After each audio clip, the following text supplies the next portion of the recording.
Hi, I'm Shelley Hames. I am Samantha Hames, and this is Overlooked History in Colour. And what are we doing today?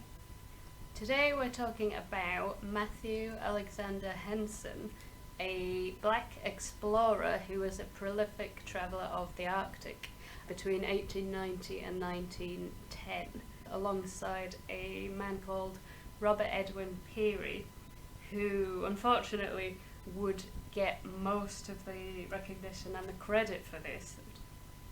So, do you know anything about him? I know that he didn't get the credit he deserved, and that's pretty much... Yeah. I knew he was an explorer, and I knew that he was kind of like... A lot like most of the Native Americans that were helping the whites travel across America, like, what are the names? Lewis and Clark. Okay, yeah. A lot of them just didn't get their the credit for basically keeping them alive. Well, there are some interesting names in this, interesting from the perspective of me trying to pronounce those names, so that's going to be fun.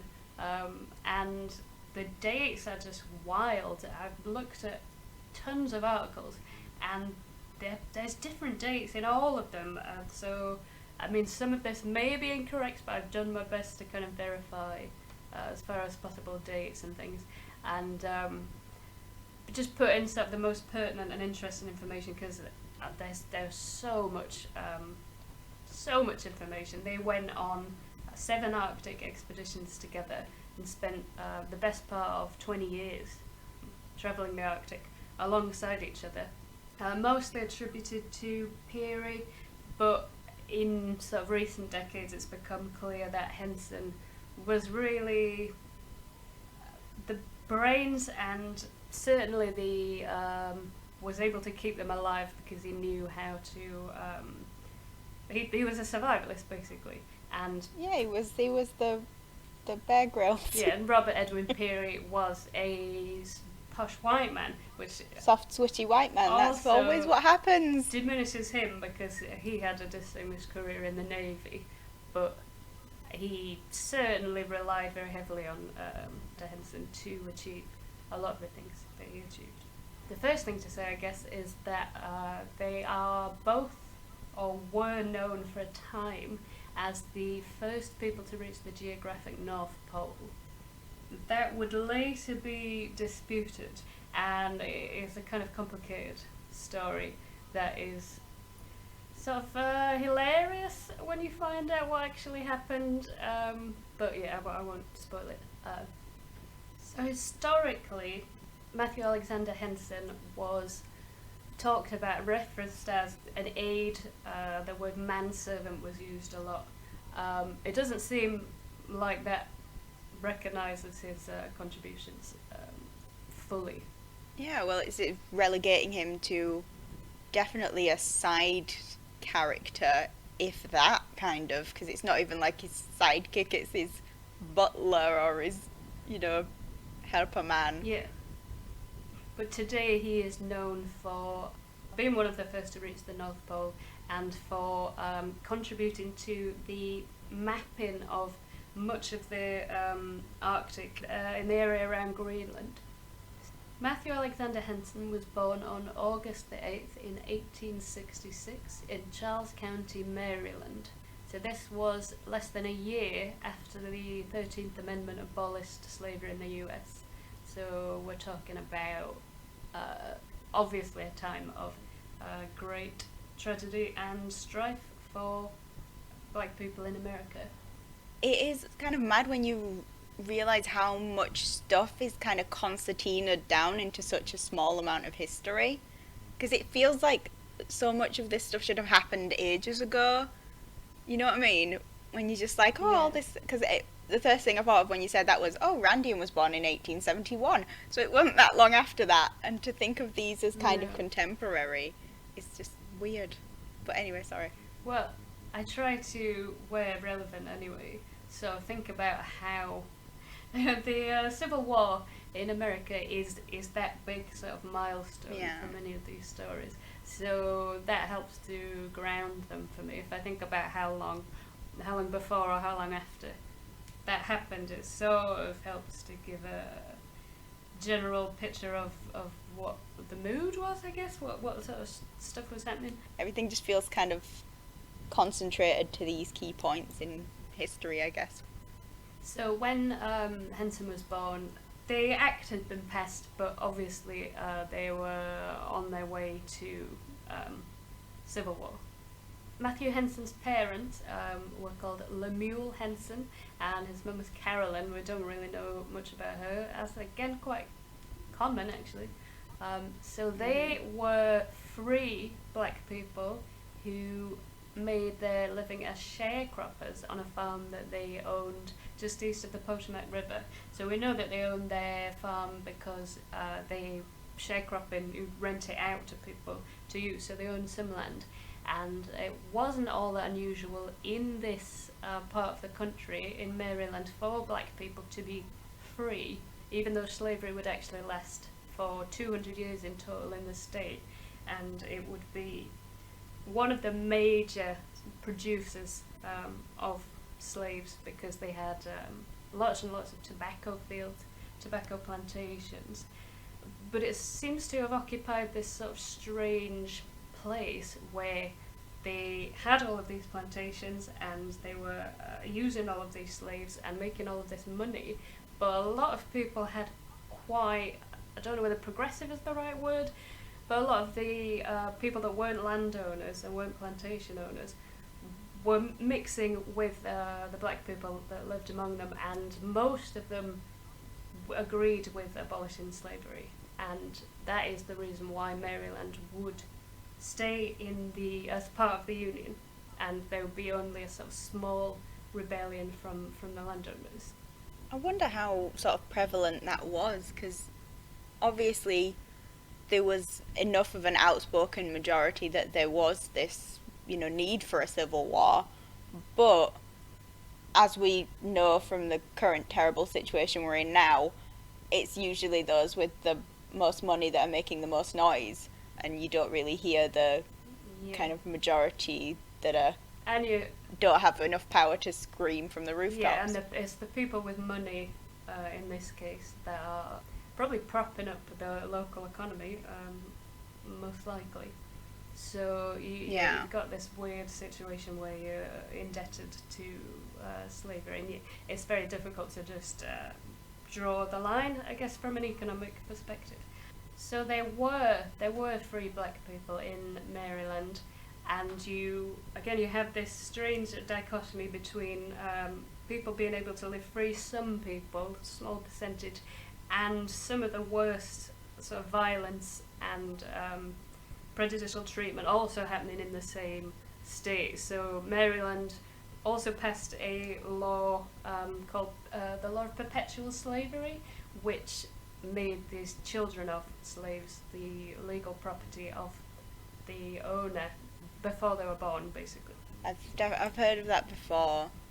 I don't know, it's one of those things that you kind of forget about, because you're just like so focused on the ones that were actually in slavery at that time that you kind of, your brain is so full up with that you can't even think, oh, what about the future generations that were already condemned to it? Mm-hmm. Have you read Beloved, Toni Morrison? Yeah, a long time ago now though. I don't know if it's that in particular, but that idea of like her children not even being her own property. I mean, that is kind of such a huge part of that book. That's a weird sort of unfathomable violence in a way, without having to involve any sort of physical violence. Do you know what I mean? It's literally the sort of the most boiled down, molasses thick version of dehumanization. Yeah, you've got to the effect that like your own offspring isn't even yours. So yeah, there's nothing even beyond you. There is no sort of hope. There's nothing. It's awful. It is really awful. So when we imagine some of the worst horrors done to slaves in the 18th and 19th century, we're picturing places like Maryland, which is why it's a surprise, or it was to me, to also find out that Maryland had the largest population of free black people of any state in America by 1860. Wow. So over a century, from around about 1755 to 1860, the percentage of free black people rose from 1% to 49%. And that is at least in part due to the fact that lots of black people were recruited to the American Revolutionary War against the British. Thousands of black men were enlisted with the promise of freedom afterwards. And the promise wasn't always kept, but in a lot of cases it was. So you start to get this growing population of free black people who are living, having children who are also free. So the population is growing.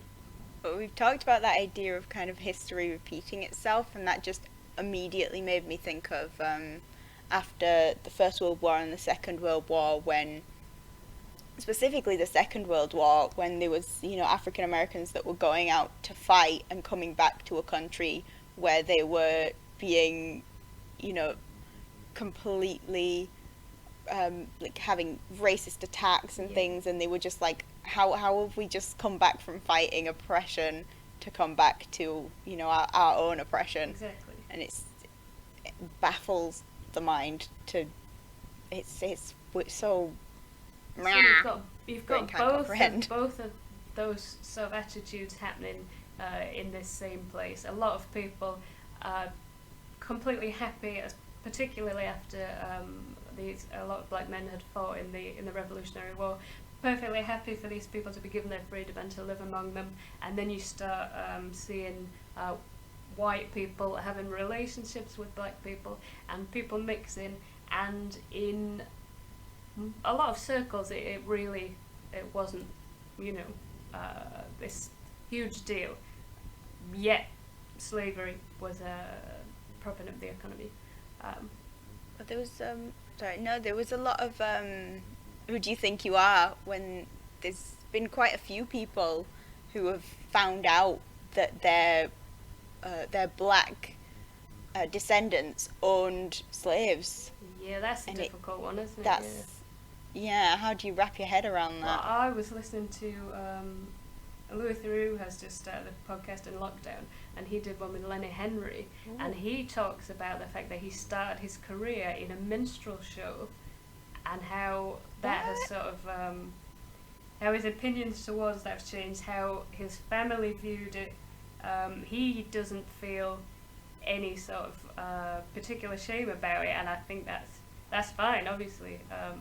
But it's interesting to say that his family, he said, were, when he looks back on it now, sort of visibly uncomfortable, but this was the way that the money came in, and he was able to look after them and buy his mum and his siblings things. But he was in this minstrel show with other people in blackface, which is, it's a strange sort of idea, I think.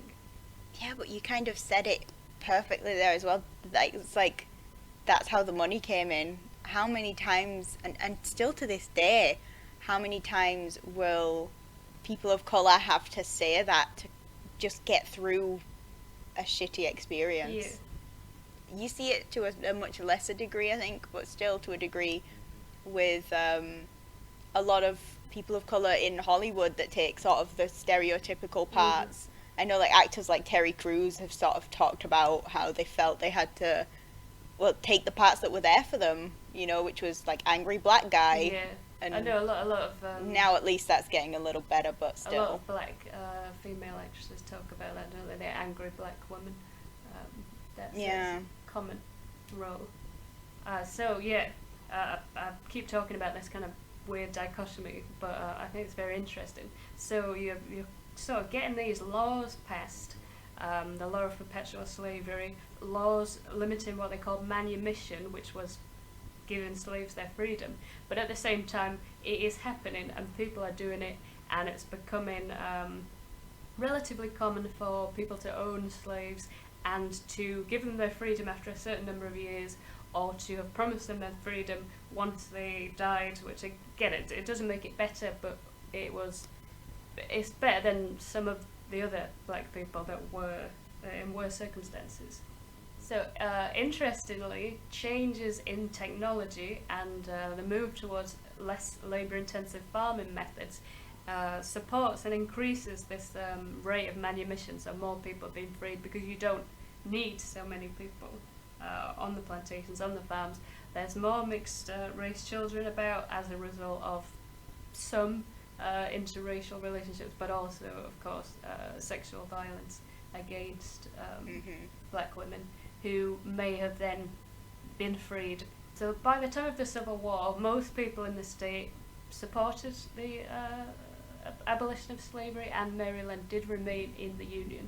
So although it sounds kind of unusual that Henson's parents were free folks who owned land, not that unusual actually. They were likely the children of slaves who had been freed before the Civil War. So in many ways he was born into as close to kind of ideal conditions as possible for the time period. Even though it feels kind of shitty to say that because obviously it's still not great. But he was born free, he was born on their farm. So he had an older sister who was 2 when he was born, and the family wouldn't stay on the farm for long. When he was barely a year old in 1867, they moved because their farm kept being attacked by the KKK and by disgruntled landowners who weren't happy about the fact that slavery was being abolished, and they didn't agree with it, and they hated these free black folks. So they would attack their farm, they would try to scare them, try to run them out, and they had to move. They moved all the way to Georgetown in Washington DC to be in a safer place and for their children to be in a safer place. So they moved to Georgetown, which as a sort of area is close to the heart of the Union and this movement, because obviously it's Washington DC. Slavery's still very much present.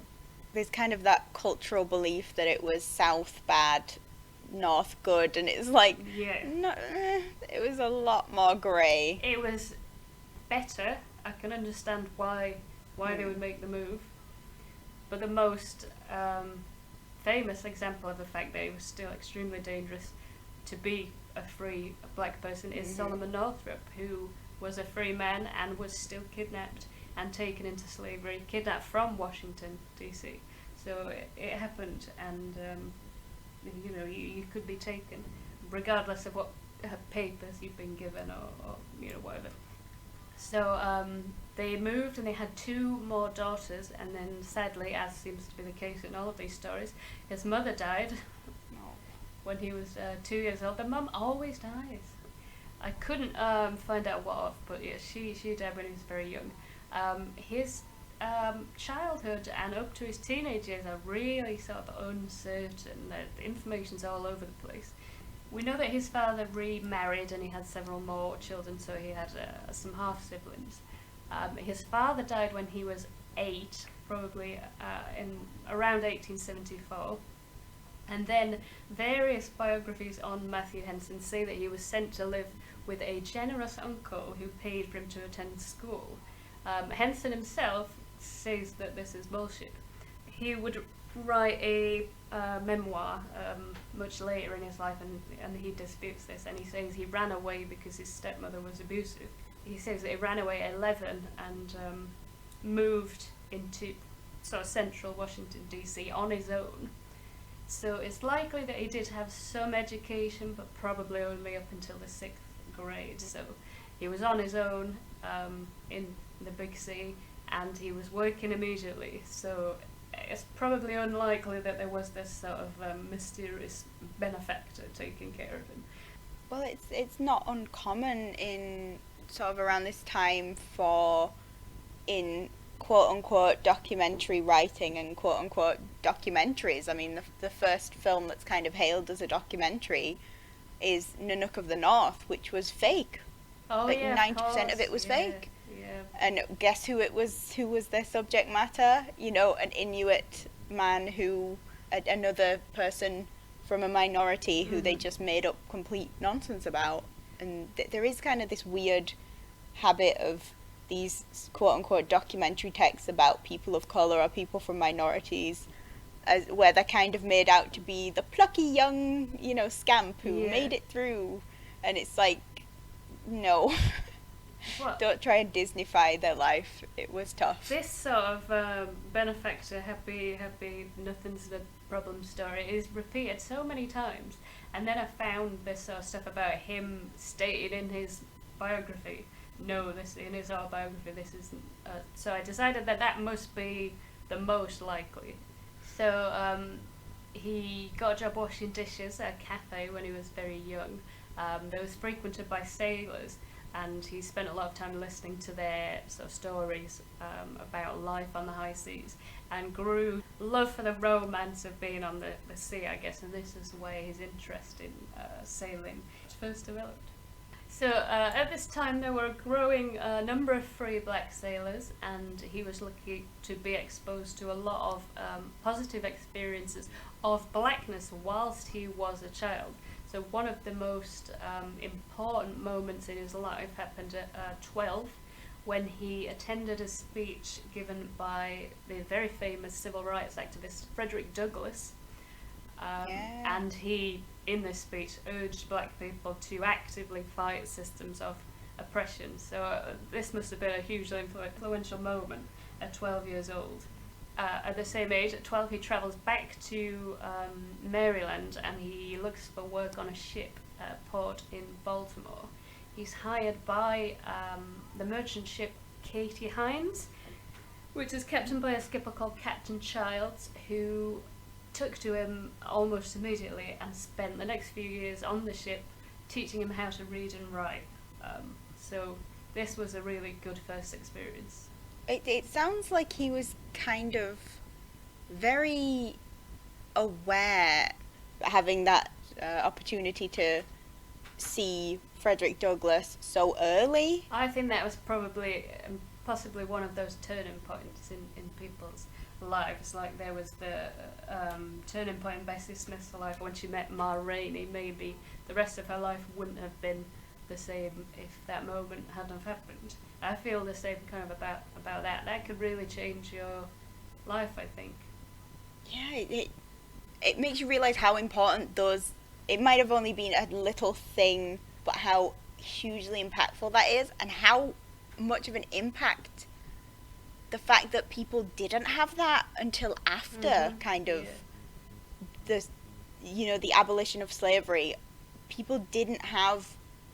And it really does make you realise how important role models from minorities are, even to this day. Well, it's interesting that he did run away from his family, so he didn't feel comfortable or safe there, but he's sort of fallen into these situations where he's around that are quite inspiring black figures. So he's meeting these black sailors, he's attending these civil rights speeches, and maybe it's his blind luck that he ends up in these places, but as a child, becoming a teenager, I think that would have a very positive impact on you. As you said, he was kind of on his own at this time.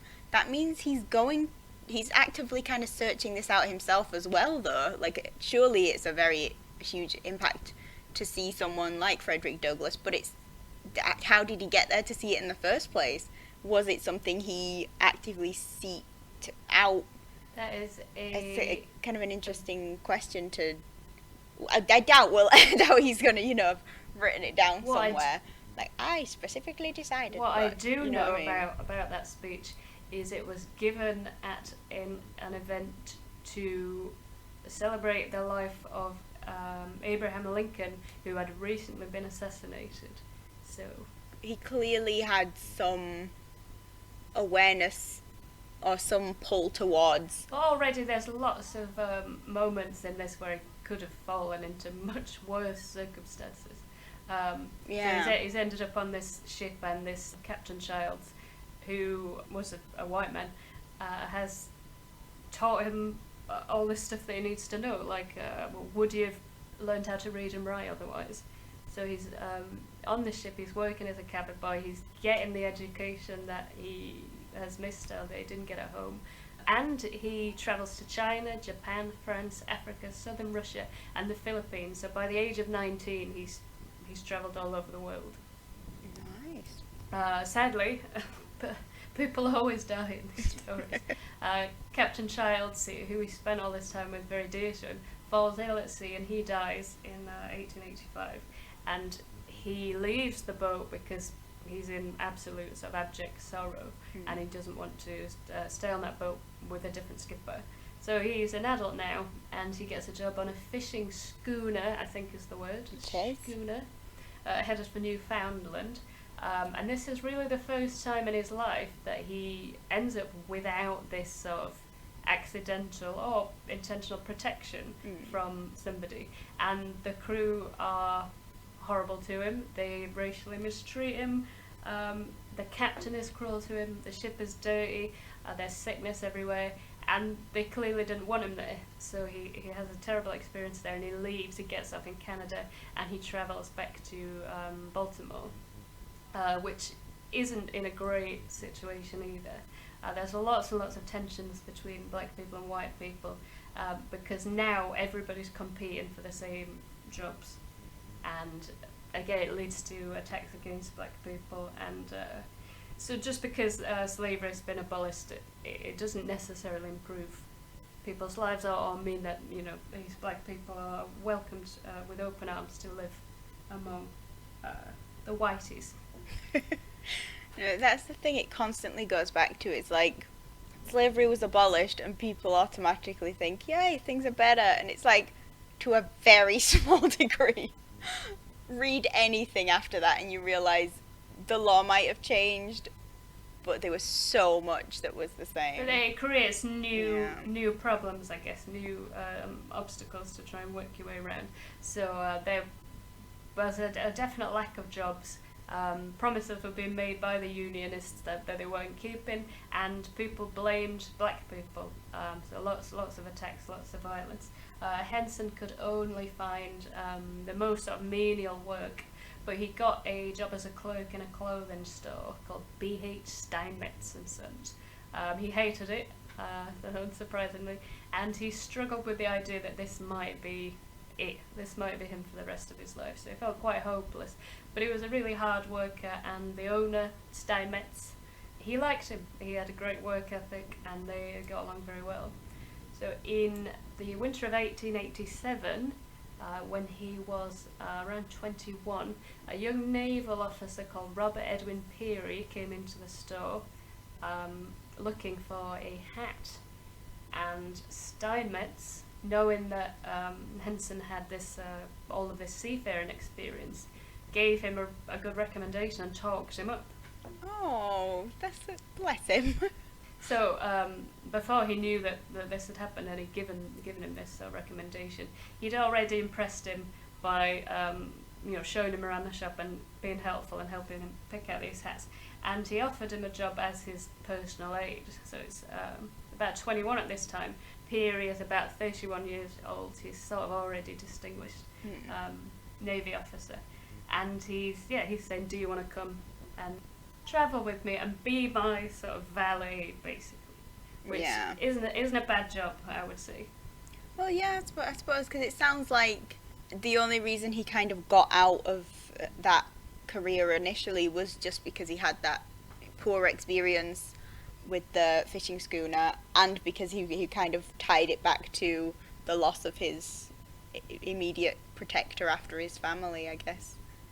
So he is valet, but or manservant, if you like. But it's also, he's been offered this position based on the fact that he has all of this experience and skill, and the fact he's a good worker, clearly. Yeah, he's an accomplished guy.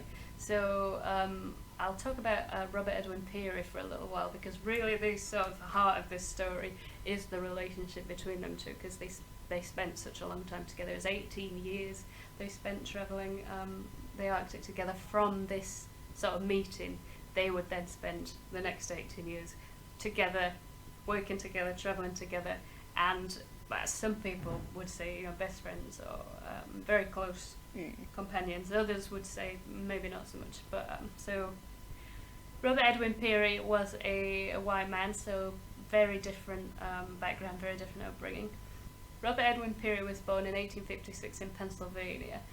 Much more privileged background, but like Henson, he experienced tragedy quite young. At 3, his father had died, so he's lost a family member sort of similar age, and his family moved to Portland, Maine. So unlike Henson, he was white, he was from a privileged background, very well educated. He attended Bowdoin Liberal Arts College and studied civil engineering, and belonged to all the, the fraternities and the sort of posh people stuff. He was a valued member of the rowing team. Alpha, Kappa, Gamma, Omegas, all them ones. So in 1881, when he was about 25, he joined the Navy as a civil engineer, and he spent some time producing geological surveys mapping the hills and mountains of Maine. So from 1881 to 1885, he was assistant engineer, then head engineer, producing surveys for the Nicaragua Canal. In 1885, we have the first evidence of this, what will become a lifelong obsession with discovering the North Pole. For the rest of his life, he would be obsessed with being the first. They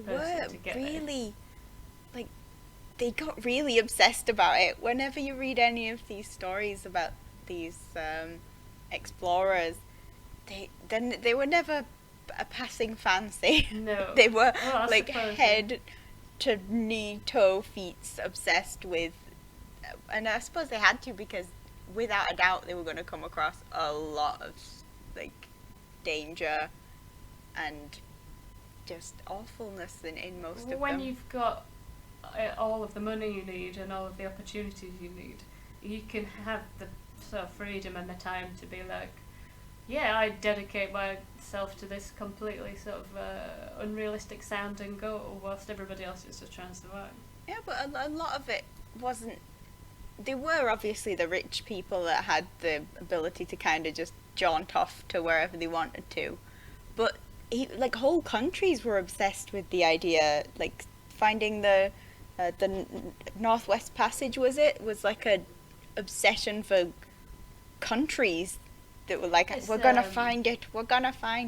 Prestige, isn't it? Same with like the space race. It's all, we're better than you. We're the dominant power, I guess.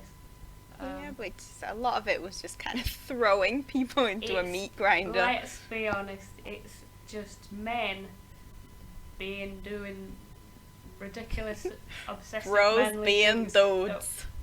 Not to attack men, but this is how we've got into this state. Not that discovering the Arctic and all, being explorers is not important, but it mostly was about being better than the other countries, I think. We did it, you didn't. Yeah. So in 1886, Robert Edwin Peary wrote a paper for the National Academy of Sciences outlining his proposal for how you could cross Greenland's ice cap and determine if it was an island, because nobody really knew this at the time. So this was his kind of next project. He spent 6 months on leave from the Navy, trekking across the Arctic, trying to cross Greenland by dog sled. He didn't make it, but he did achieve the second farthest penetration of the Greenland ice sheet before he was forced to turn back for lack of food. I was going to say, did he eat his dogs? Because a lot of them ate their dogs. There's some dog eating, yeah. Brief mentions of dog eating. Warning, this podcast may contain a warning. Brief messages I will be about referring dog to eating. dog eating. So in 1887 he returned to Washington to work on the Nicaraguan Canal. Before leaving for Nicaragua, he needed a sun hat, and this is where the two stories have joined. So he goes to Steinmetz, and that's where he meets Peary in 1887. So as soon as he hears about his years at sea, he hires him on the spot, as we know. They would sail to Nicaragua first with a small crew of 4 others where they had worked on the canal. Peary was so impressed with Henson's skills and professionalism that he asked him to go on his next expedition to the Arctic. And he told him all about this dream to reach the North Pole, and sort of let him in to this world. He's got a hell of a CV, like, for being as young as he kind of was at this time, and again, from a background that wasn't terrible for the time, but he wasn't in any way, hugely privileged either. And yet he's kind of racking up them like good jobs. Yeah, And it's interesting that you say that, because this sort of it complicates when you get to the end of the story and you look at what was this relationship between the two of them. Was it a sort of dependence and one person using the other person, or was it a friendship? Because it does seem sort of absurd to boil a professional relationship, particularly in the Arctic, in these conditions. It wasn't like they were working in a shop. For 20 years, they had to have had a real friendship, I think. they had to have had certainly something there, some yeah. deep trust. Because as you said earlier, when he figured out that he wasn't in the fishing schooner life with the dickheads on that boat, he quickly was like, I'm out. Yes. So why would he have stuck with him for 20 years? Well, there's I suppose it could be his own personal ambition to want to actually achieve that as well, along with Peary's ambition to be, the first man or I think we can there. Sort of agree that Henson, why wouldn't you? These are great opportunities, so he's going to take the job. He likes being at sea. From Peary's perspective, it sort of gets a little bit more complicated later. His motives are definitely questioned in hindsight, but some of the things he did. Anyway, so they returned from working in Nicaragua to America in 1889. Henson briefly moves to Philadelphia, Pennsylvania, because Peary gets him a job as a messenger at a naval yard. He settles down for a brief amount of time, meets a woman called Ava Flint. They spend 2 years together, and then they get married on April 16th, 1891. And only a few months later, he's like, sorry love, I'm going on an expedition to the Arctic. She's not overjoyed about that. They haven't had much time together as newlyweds. This would become a running theme of their marriage and a source of lots of tension between the two. So within the first few months of their marriage, in 1891, he's gone already. He's off on this first big expedition to the Arctic, which is actually Peary's second attempt, but the first one, obviously, that they're going to go on together. So this will be the start of their constant attempts to reach the North Pole. So Henson joins Peary's 1891 attempt to trek across Greenland. They have this sort of running objective where he's trying to determine whether it is an island or not, or whether you can continue and what lays beyond that. So obviously we know that it is an island, and they would take the longer and more dangerous route in his earlier proposal from Whale Sound, which is a channel running close to the Inglefield Fjord Glacier near the that old chestnut, to the top of. It could be anywhere. No, it's on the Inglefield Fjord Glacier. I just told you, in Greenland. I'm so sorry. To the top of Baffin Bay, and then north to see if the land continued across the Arctic or stopped to the sea. The hope was that they could go all the way to the North Pole there. Spoiler, no, it was an island, so they couldn't do that. The trip was funded, very well funded, by the American Geographic Society, the Brooklyn Institute of Arts and Sciences, and the Philadelphia Academy of Natural Sciences. So he's got a lot of money behind him. Like you said, that people are investing huge amounts in these voyages of exploration, because it comes with a lot of prestige, I guess, when you come back and you're the first to have discovered this, you're the first to have been here. Well, most of it was just trade. They were just after new trading ways of trying to cut out time that people would have to spend on board, because the faster you get products to the consumers or the factories, the faster people are buying. That's kind of... Yeah. I prefer to think it's maybe about empire-based dominion. Northwest Passage, that's what they were looking for, so that it was for trade. Oh, that they just wanted to open up quicker puts trade. into context some of the sort of horrible shit that they did, I guess, later. So sorry to burst your bubble of like grand people sat with their cigars and their brandy going, oh, if only we Richard all- would be the kings of kings. We're all best friends here. No matter the Shake colour my of our hand, skin. let's find the Arctic. So the crew included Peary Henson as his personal manservant, a surgeon, a skier, a bird expert, an ethnologist, a marksman, because I guess there's like polar bears and shit. Well, they didn't know what were up there, Well, really, I did mean, they? good for them that they took a bloody marksman then. A weatherman and a mineralogist. Peary would also take his dietitian wife along, and the press would mock him mercilessly for doing this, actually. For taking his wife along on the expedition. Well, I did make a face when you said that. I was sort of like, I mean, good for his wife getting to, do some finding out what's going on in the Seems like north. a weird sort of weirdly modern profession, dietitian. It does, doesn't it? But then you think back to all the stupid cures Yeah. and health cures that they came up with, and you're like, they've been doing a lot of. They might have been called dietitian, but I doubt they were as I would effective think they'd just be, as actual dietitians. if you can eat something, just eat it. This week, Yeah, but a lot of people have died from doing I that. have mostly been eating snow. That's what it'd be like. So the expedition I think I've gone blind. The expedition left on June the 6th, 1891, on a seal hunting ship called the SS Kite. Just a few weeks later, Henson would prove his value in a big way. As the SS Kite struggled to break through sheets of surface ice, the iron tiller span and smacked Peary in the legs. 2 bones between his knee and his ankle snapped. So not a good I'm gonna say, did start. it kneecap him? Pretty Not much. good. They're very far from home. He's determined that they're not just going to sail back home because he's North Pole, North Pole, North Pole. This is what we need to do. So he's no question that they're going to return. They get off their boat. Henson builds a camp to keep them all from dying in the bloody snow.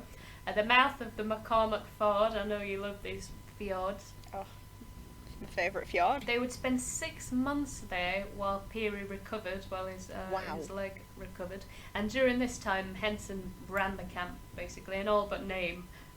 He taught the party members how to hunt, how to use animal furs to survive. He learned how to drive a dog sled.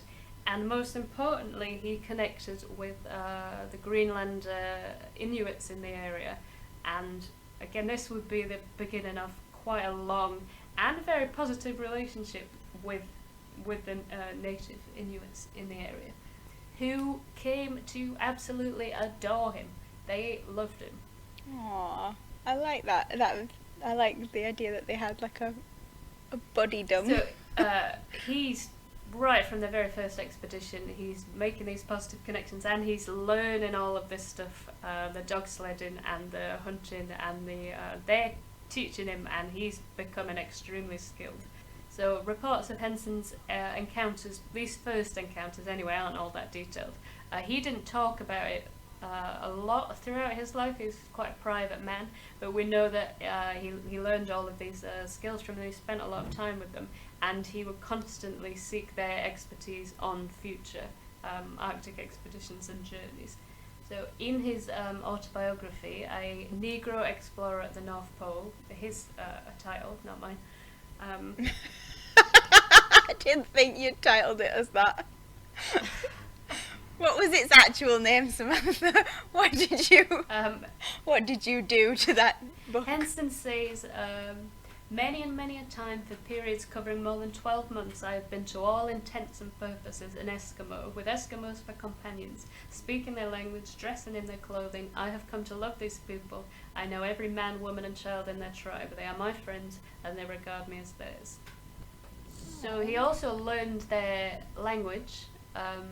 Peary did help and contribute to this. He had studied Inuit survival techniques in his previous life as a younger man. Peary's wife complained about their food and body odour. Way to bring her along. I'm going to say she's supposed to be a dietitian. But Henson spent as much time with them as possible, and they ended up giving him a name. Mari Paluk. Whiny wife. No, it's a nice name. That's Mari Paluk, which translates as Matthew the Kind One. So this is a Aw. good connections, good relationships. His love for... I wonder how Yeah. much. Sorry, I wonder how much his experiences. It makes me wonder how much sort of those other Arctic explorations could have been For him wanting to go back. improved by having someone from a minority as part of them, because I imagine going into that situation without all that baggage of, without sort of all the pomp of whiteness, thinking that you know what you're doing, thinking that like I will conquer this land. He was just going in as like, I got a job and I'm here, Yeah. and you know whoever's gonna help us survive out here, great, that's awesome. I think, well, it seems very clear that this set them up for many of their future expeditions, allowed him to become this incredibly skilled person who was able to help them survive and achieve all these incredible things. Maybe they wouldn't have gotten there if he hadn't have spent all of this time learning. I mean, they said that they're quoted as saying that he became a better dog sledder than many of us. So these are the essential skills, and he's learning the language as well. And his love for the Inuit people and Inuit culture would last his entire lifetime. During his Arctic expeditions, he spent a lot of time with the Inuit women. Both of them, him and Peary, would have romantic relationships and father children with these Inuit women. So Not surprising. even that is, I guess, complex from a modern perspective. Yeah. It's not exactly this solely sort of a positive thing, I don't think, because, spoiler, they didn't sort of stick around to raise these children. No, really? You shock me. But interestingly, Henson mentions both his Inuit lover, who was called Akatingwa, I think that's correct. The son's name is harder. He mentions them both in his later autobiography. The son's name is Anaukak. That's probably not correct. I'm sure that's spot on. But that's what it was. So on this expedition in September, they're leading dogs and crew inland onto the ice sheet, and they do this thing where they sort of progress in groups. So they split off into multiple groups, and then the first group will go out to a certain point, and they'll sort of create a trail, and they'll leave supplies, and the next group's sort of going further and further, if you know what I mean.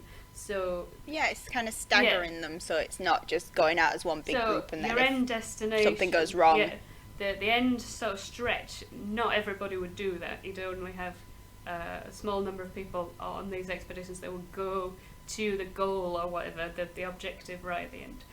But again, you couldn't do it if you didn't have all of these people there, creating paths and leaving food along the way and all of this stuff. So it's very much a team. Yeah, it's team like effort. setting up relay points that you kind of hit as you're going on. So that's how they did things. So they're making their way across the ice, stashing supplies, intending to keep travelling to the North Pole.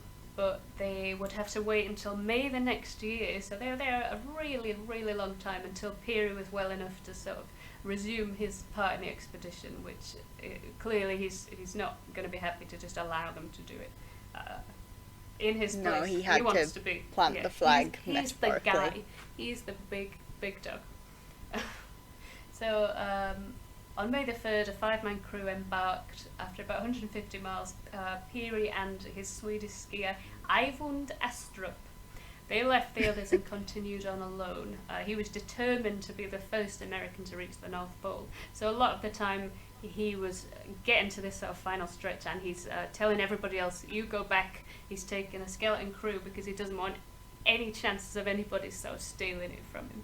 He had this sort of thing where if he could avoid it, he didn't want other Americans there. He wanted to be the first. So after reaching the 1,000-metre high Navy cliff, they hadn't found the North Pole, but they had answered an important question. You can't walk over that shit. Greenland was an island. They returned to the group. They travelled back to camp, travelling a distance of approximately 1,250 miles. They sailed back home, didn't find the North Pole, but they've mapped all of these areas for the first time. So it's very important in sort of geographical way. Henson wasn't home very long before agreeing to join another expedition. His wife Lucy, not happy about this. Her parents are pissed off as well. They hadn't spent much time together since they've been married, so their relationship is failing already, because they just don't see each other. So Well, yeah, they got married. He went back off. again. She's like, he's coming back. Oh nope, there he goes again. He's back off to the Arctic for his second trip with Peary to continue mapping the ice caps. This one was less successful. A large number of crewmen developed scurvy, and a lot of them almost died. They were forced to kill some of their dogs to survive. Dog eating. Dog eating. We need dog eating alarm for this one. I wasn't going to include this because it's not strictly necessary, but it is actually like really sort of important for our topic. The way that they would go on to, particularly Peary, would go on to treat the native people that they met along the way. So on this trip, they came across these huge meteorites in the Cape York area, which is off the northwestern coast of Greenland, close to where there were local people living, those Inuits in the area. Peary immediately makes plans to take these meteorites, which the Inuits have called the Woman, the Rock, and the Ten, and they're huge. They're like, I think the smallest one is at 1/2 ton, and the bigger one is at 2.5 tons. So he works out a way to get them home because he's a mad bastard.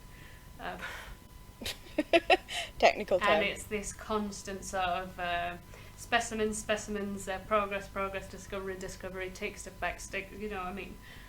No awareness of the fact that he's just like straight up walking in and trying to steal shit that doesn't belong to him in any way. I mean, it would later become clear that the meteorites had special significance for the Inuits. They worshipped them as an offering from the gods, and it was their only source of metal. They would chip into it and take the metals from within it. So it actually had quite a sort of traumatizing effect on their community. But they didn't spend too much time thinking about that. Worse was that they would also take 6 of the Inuits back to America with them for the purposes of anthropological studies. They were told that they would be back within a year, and it's not clear whether they fully understood why they were going over there, but they said, oh, you'll be back within a year, no problem, you know, we'll reward you. It's the land of the plenty, land of the free. Yeah. So a man... Land of opportunity. A man named, I'm going to butcher these names again, Kisuk, his young son Minik, a man named Atangana, and his wife and daughter, and a third man, this is the hardest one, Usakasak. They sailed back to America with the crew. The story didn't end well for them, unfortunately. Yeah, I immediately winced as soon as you were like, they took some Inuits back with them. I was like, this ain't gonna go well. So I'm going to jump around in time a little bit, just because this sort of happens over a sort of extended period of time. They were warmly welcomed, but they lived, basically they were cared for in a basement of the Natural History Museum. Within a year, all but 2 of them had died. The only remaining adult was shipped back off to Greenland, but the young boy Minuk was kept for further studies. He was completely traumatized by the fact that his father had died, but the museum wanted to hang on to his father's remains, so they lied to him and told him that they buried his father, but it was a log wrapped in fur. And he wouldn't find out the truth about that until he was much older, a much older adult, and had already moved on, which is really sad. That's it, like they welcomed them as specimens, not as people. He would be prevented from going back home. I'm not entirely sure on sort of the details, but I guess if you've got no sort of resources, then of course you have to stay. So he was kept in New York for a further 12 years until he became a threat to Peary's reputation, because he was scared that he was going to give his story to the press. So he let him go back home in 12 years later, in 1909, specifically to avoid him telling the press that he'd been treated badly. In the same year, the Pearys, him and his wife, sold the meteorites to the Natural History Museum in New York for $40,000, which is equivalent to about 1.1 million today. This is just making me mad. I was about to be like, how dare it's So, nice. the largest one of these meteorites has been given the name Anigito and is on display today at the museum in New York. So I get mad at this stuff. Like skipped this. ahead in time a little bit there, but that's sort of the things that Peary was doing, as well as achieving all of these amazing sort of exploration things. So back to 1897, they're back in America. Henson and his wife divorced. Their relationship is over. Without any children, they didn't have any children. A fourth expedition would occur, 2 trips actually, between 1898 and 1902. Does Peary ruin anything else? Well, I mean, if you don't like him, there's a hilarious turn of events. It's my favourite part of this story, because I couldn't quite believe it when I read it. It's comic irony, it really is. But so much archaeology, like historians in this time, caused so much damage. And it's like, if there's a great book called, I can't remember what it's called, but it's about heads and the significance of decapitation throughout history. Wow, and that's a reading it's material. a great book. I'll see if I can find what it's called, because it's fascinating. But it's got a great sort of chapter on the boom in the industry of shrunken heads, and a lot of them were fake, because why wouldn't they be? But shrunken heads were originally, Isn't it like a tribal thing? yeah, and it was considered as like a trophy from these wars that they would have between tribes, but they were kind of accepted as, like, they knew that people were going to come at some point and sort of take some people, because these were kind of religious things. But then when the white people arrived and were like, look at these quaint shrunken heads, and suddenly we're trading them guns, Right. lots more people being killed, lots more people being, like, scalped for You're these upsetting shrunken an heads. entire sort of cultural Completely. system in ways you don't even realise. And like the ritual significance of them completely was just upended, because now it was just, we need more scalps to sell to the white man because he's going to give us stuff. And it just completely destroyed this cultural tradition, which, like, I'm not saying it's a great cultural tradition to have, to scalp people, but it completely destroyed the kind of significance that this had to their culture, and it completely, it was just kind of hideous to this group, to these groups, that it just so much of this, and it makes me so mad. Sorry. As I said, he kind of, in an unexpected way, he's gonna get some karma. Good. So they sail off again on another expedition in 1898, which would also be very difficult and not end how they intended. A combination of glaciers, deadly Arctic storms, and treacherous cliffs. Oh dear. Treacherous what? Treacherous cliffs. Treacherous cliffs and crevasses took the lives of. I was like, is that a word I don't know? It's an Arctic word. So 6 of their Inuit crew members would die on this expedition, and Peary would lose most of his toes to frostbite. So already there you go, some Good.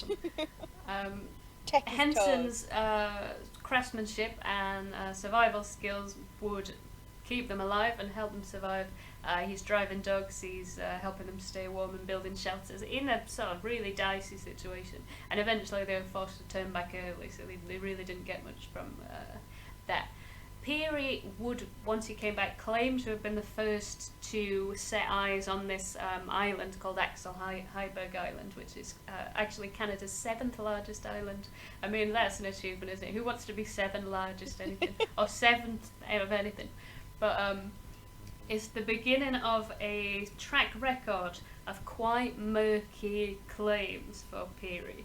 Okay, he is very distinguished, and it's not that people don't believe him, But he but was he's obviously trying to always get points on the board. he's always got a sort of mysterious lack of tangible information, despite the fact he's got all of these people with him. mine eyes. And I guess it's sort of telling that today, many of, or most of his claims to be the first here, or the first to see this, are disputed in some way. Yeah. So now, today, we know that a Norwegian explorer actually was the first to have discovered the island. But he was praised, and people believed him for doing it for a time when he came back. You know, he had mapped several uncharted areas, and he was promoted to Navy commander when he got back from this trip. He had lost all of his toes, though, which is not good. Say it's So, a fair price for stealing people's important shit. Matthew Henson, obviously, along for the ride, a big part of helping them come back from this alive. In the press reports, he was sort of referred to as the valet, The helper or the man. manservant, yeah, and that he received very little else really as far as praise or contributions. They were off again in 1902, and they got a fastest north record for the Western Hemisphere, and explored north of Canada's Ellesmere Island. So, tragedies and triumphs. It's difficult out there. It's a challenging world.